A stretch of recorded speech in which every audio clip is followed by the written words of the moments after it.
This is the common bee or Bombus pascuorum. Just draw it using shapes like we did on the previous marmalade hoverfly. So a circle for the main section of the body, small head, and then thorax. Just building up those shapes. One leg, two leg, couple of antennae, and then they have a leg coming from this section of the body and another leg coming from that section. I'm drawing very lightly because I'm going to use watercolour and I don't want the lines to show through the watercolour. So nice and light with your pencil. Use a 2B pencil, and then they have another pair of legs coming down, one on this side and one on that side. The body is striped, and it can vary on the thorax between a sort of yellowish, reddish, brownish colour and black stripes. Depends which bee you're looking at. And this is yellowish, brownish, reddish as well. I hope we can translate those words. And the rest of it is pretty much blacks and browns. Okay, we're ready to paint.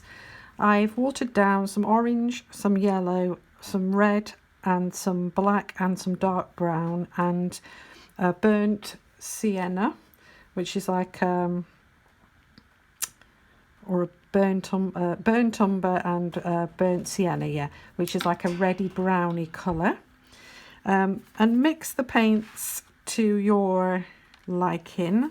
I'm just going to add a little bit of brown, the red brown colour, and the orange and the red together, and I'm going to use that to just paint this area here. And I'm just going to put it, I'm not going to put it too much inside the wing, but I'm just going to put it around that area, and I'm going to use a sort of wobbly line. I'm also going to put it down here. I'm not going to worry about the stripes because you can paint the black over this colour. I'm just going to add a little touch of orange back in places. So underneath the wing, what you want to do is just apply a slightly lighter tone of that colour and slightly broken up so that it doesn't come through the wing too strong. Can you see how I'm doing that? I'm just applying more water to that area of the wing and broken. Just leave some gaps. It's nice to have gaps sometimes in watercolour paint.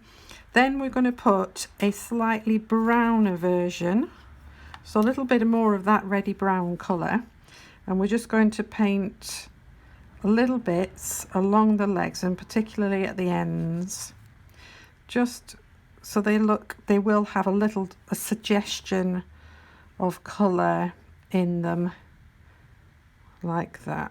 Okay, and a tiny touch around the base of the head. Okay, now once this starts drying off, you can start adding more colour to it, but you don't want to add it straight away because it will bleed. So take some orange. I've got a detailed brush here, and I'm just going to put in some little flecks like this. So you're literally working from the centre outwards and you're flicking, so a flicking movement like this, particularly on this section because this is the furriest section of the bee. This is the common bee again, and again on the bottom you can do that on the thorax, just a little bit. This is a bit wetter and you can see that it's bleeding a bit more, just to give it a little sort of fluffiness. And just keep doing that as you add as the paint dries off. You can take some of that brown and do the same. That's a little bit dark, so it's a bit thick, that. So I'm just going to pick up little aspects of it. Just be careful. It will dry lighter, but it's kind of nice to have some darker pigment in there anyway. But you can pick up bits and just flick them in. Can you see how I'm working from the centre outwards so that I don't get a chunky mark at the beginning in the centre coming out? So work outwards all the time. You see the paint is running off my brush now, so I can just pick up some of that excess paint that I had. Okay, now the next section is the black. So I'm using I've got a Mars black here. If you've got a Payne's grey or any black will do, and we're just going to, again, you want to work from the centre outwards, flicking those brush marks so that you can see that was a bit cumbersome, that mark that I just made. So if your brushes are a bit thick, just go back down to a detail brush and flick those colours in. I'm just going to put this on time lapse now, and then you can see the rest of it being filled in. I will do the antennae in the same way that I did this, with black and a little bit of brown, and then I'll come in with a darker brown and put the detail on the wings.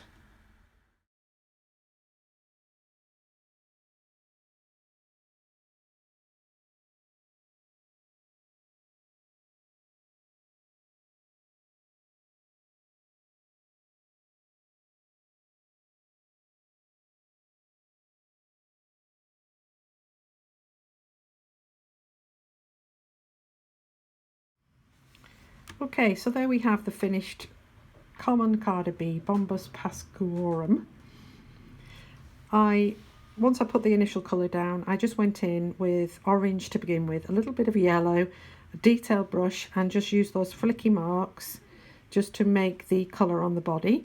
Then I used black to darken up the head and the legs, and then I went in with a dark brown over the wings to lift them above the bee. And I put a little bit of colour, faded orange and black underneath. And then the last thing I put on was the hairs on the legs. Okay, so this bee is found in meadow pastures. It's got a variety of habitats. You can see the colours vary between yellowish, blackish, reddish. And it nests underground. So always check that you're not covering holes up in your lawns and places like that, so that they can continue to nest. And they love wildflowers, nettles, thistles, clover.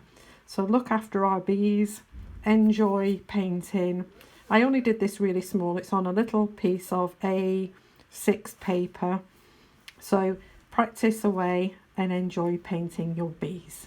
See you next time.